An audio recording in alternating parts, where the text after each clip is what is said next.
Alright, welcome back. And last time we did some level design. And this time I wanted to go ahead and start adding in some enemies. So I went ahead and downloaded something from Mixamo, a character from Mixamo, along with their animations. And we're going to import that in. So you can get any kind of character you want from Mixamo. Just go to mixamo.com and search through their characters. But for me, we're going to bring in the character I just downloaded. So let's go to our third person content. We can just put it here. I'm going to put a new folder called characters. Characters. And inside of here, I'm going to put my first character, which mine is an alien. Okay. So I've downloaded it from Mixamo. And I've got all of their animations here. It looks like I got everything I need. Oh, it's right here. So let's bring in the character first, and then we'll bring in all the animations later. Alright, cool. Got that in there. And now I'm going to make a separate folder called animations. And I'm going to put all my animations in that folder. Make sure that you match up the skeleton so that it matches your skeleton. So let's put the rest of them in here.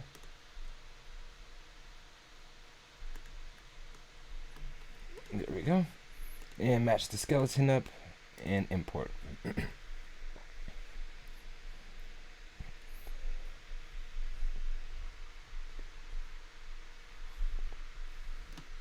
Alright, now that you've got your animations in here, we need to set up this character. Here's one thing we could do before we get started. And this is very important. We don't need this step right now, but anytime you put in characters like AI in your game, you always need one of these, which is a nav mesh bounds. So nav mesh volumes, put that in your level. And basically this is going to determine wherever the AI can walk. So you want to make it as big as your level, or as big as all the places you want them to walk. And my AI is going to be walking all inside that building. So I'm going to make mine pretty big. So I'm going to scale it out here, probably like 100 and 100 in the Y. And it's pretty big now. You'll be able to see it. Yeah, it's covering my whole level. That is exactly what I wanted. And let's make it like 10 in the Z.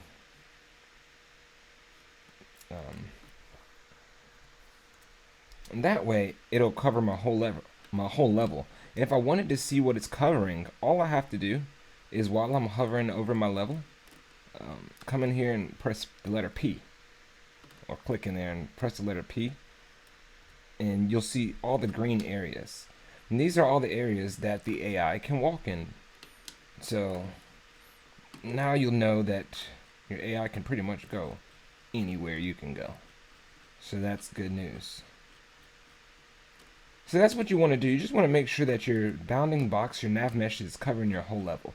That is the most important thing to getting your AI to work. Okay, the next step, that we can press P to get that off. The next step that we need to do is we need to set this AI up. So just like we gave our player a animation blueprint, we're gonna have to come in here and give this this character an animation blueprint as well. So let's go ahead and go to animation, and then we're going to do an animation blueprint. And for the character that we just brought in, create. And I'm going to call this my alien NMBP. Okay. In here, we're going to do almost the exact same thing as we did last time. So we'll drag off of here and we'll type in slot, and then drag off of your slot and type in new state machine. Or just type in state machine. And just get a new state machine. Or right click and type in state machine. There we go. Alright, double click on your state machine and let's go ahead and make the idle state. So add a new state and we'll call it idle. Now for the idle state, we'll double click and we're going to drop our idle animation right here in the idle state.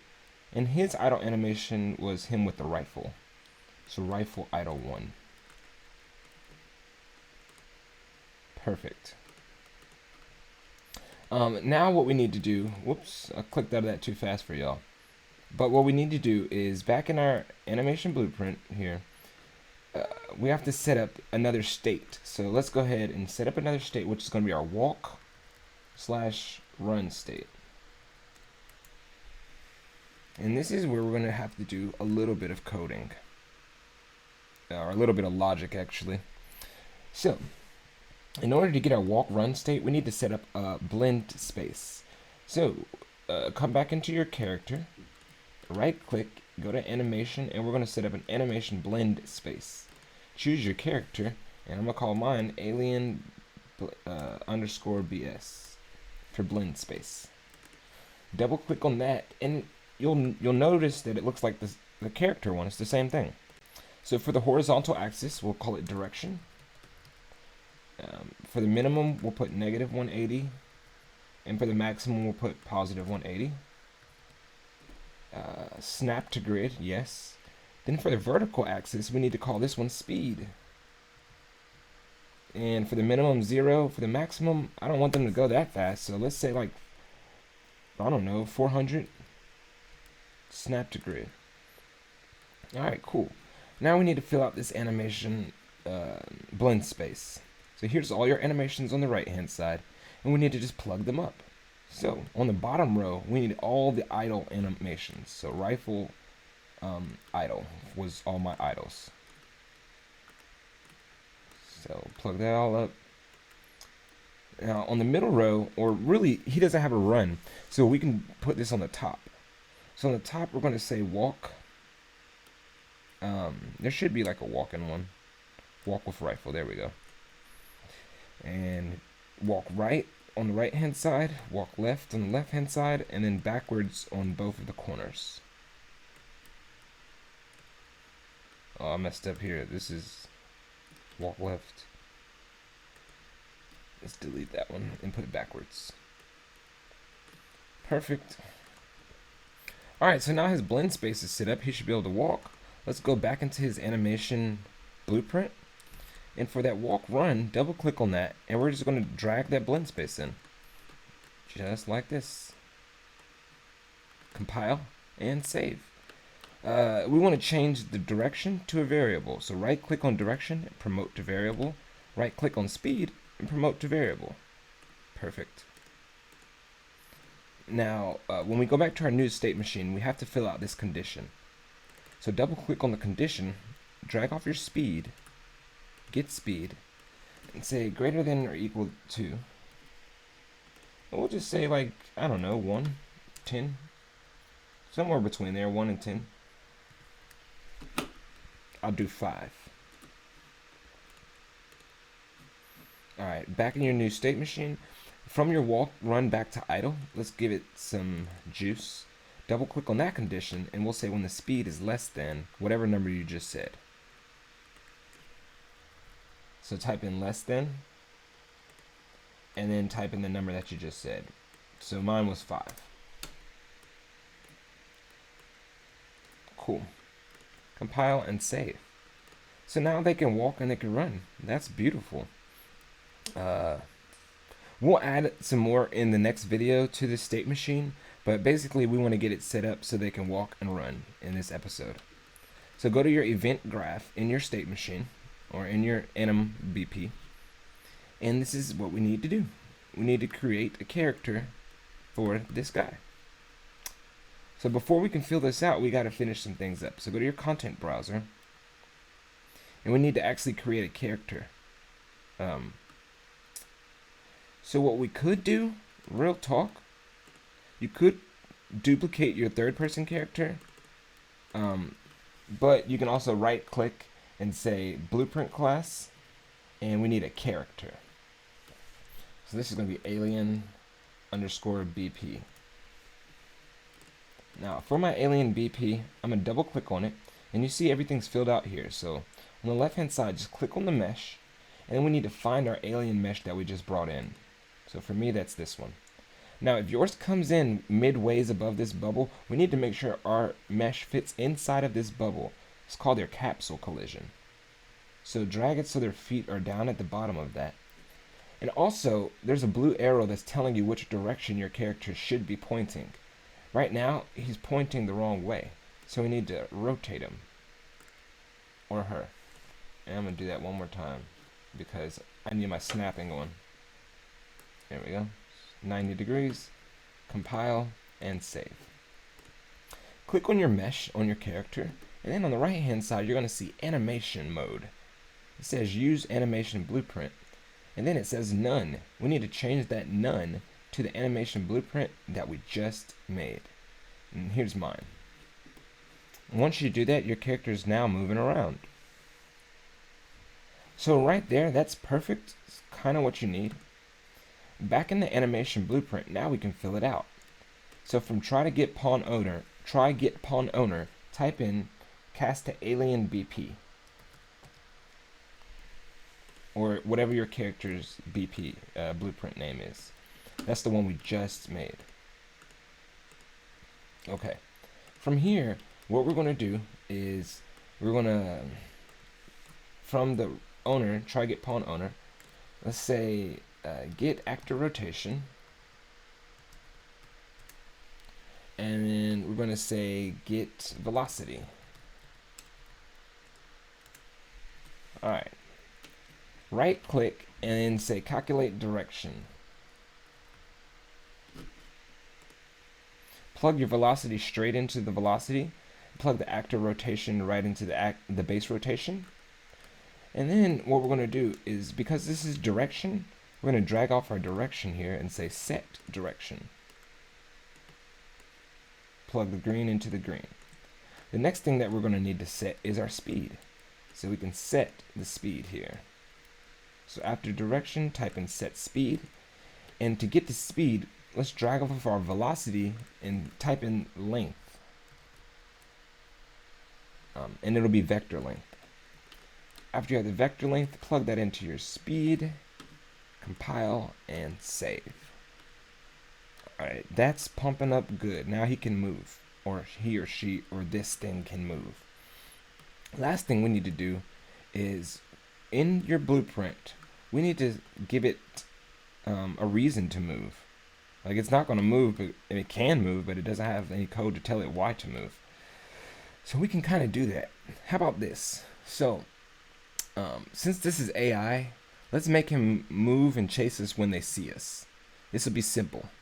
So in your components, go to add and type in pawn sensing. And you're going to get this to come up on your player. And this is their sensing. And they can do hearing, sight, and lots of different things. But what we're going to do is just by sight today. So that's the green, the big green thing that you see. We need to manipulate that. So on the right hand side, you're going to see the AI sight radius. Right now it's at 5,000. If we change that, we'll see some things changing.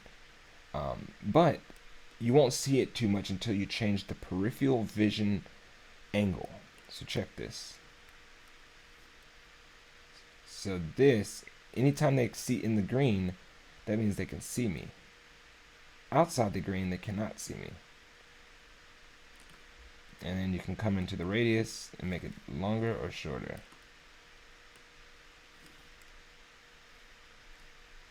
So mine's going to be about that big. And I want them to see everything like that. Actually, let's make it bigger. Let's make it so you can see like that. Alright, cool. Now that they got the pawn sensing on, he can see everything inside the green. Stretch mine out a little bit more. But we need to still write some code for the green. So while your pawn sensing is clicked, come on the right hand side and say, you see where it says on C pawn? That's what we need to press the plus sign on. So the pawn is going to be the third person character. So cast to the third person character. And now this is where we write the code.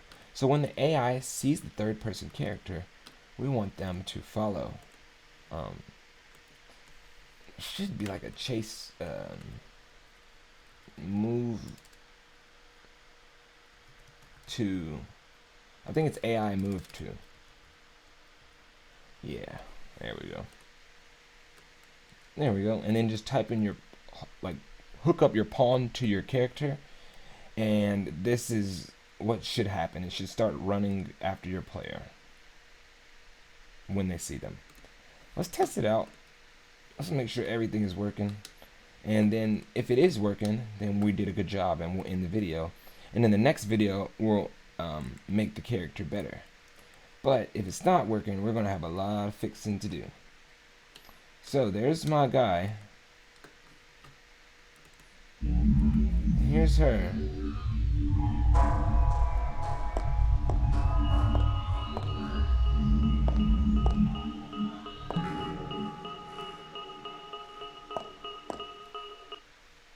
And he did a move. Uh-oh. It's because he didn't see her, I don't think. Let's go ahead and fix it up. So in the blueprint, what you want to do is on third-person AI move to target self. Compile, save. That may or may not have fixed it. Let's check it out.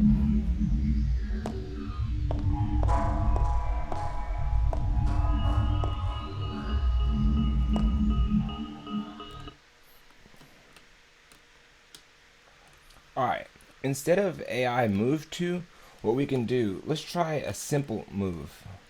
So type off of here, type in simple move to actor, right?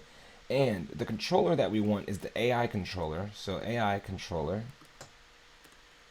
And then for the controlled actor, just get a reference to self. So drag off of it and type in self and hook that up. And then for the goal, we just want the third person character. So basically, when the AI sees the character, they should move to the character. Compile, save. Let's try that and make sure that the character is moving and everything works, okay? We press play. He hasn't seen us yet. Now they see us and they're moving to us. So every time they see us, they'll move to us. And we will make this work better. We'll fix it up. But we see that the character is now moving to us. And that's what we want. So, that's going to be the end of this video. Like I said, we'll fix it up in the next video and make it a lot better. So thanks for joining me on this one. But that is all I wanted to show you guys. And I will see y'all in the next one. Peace.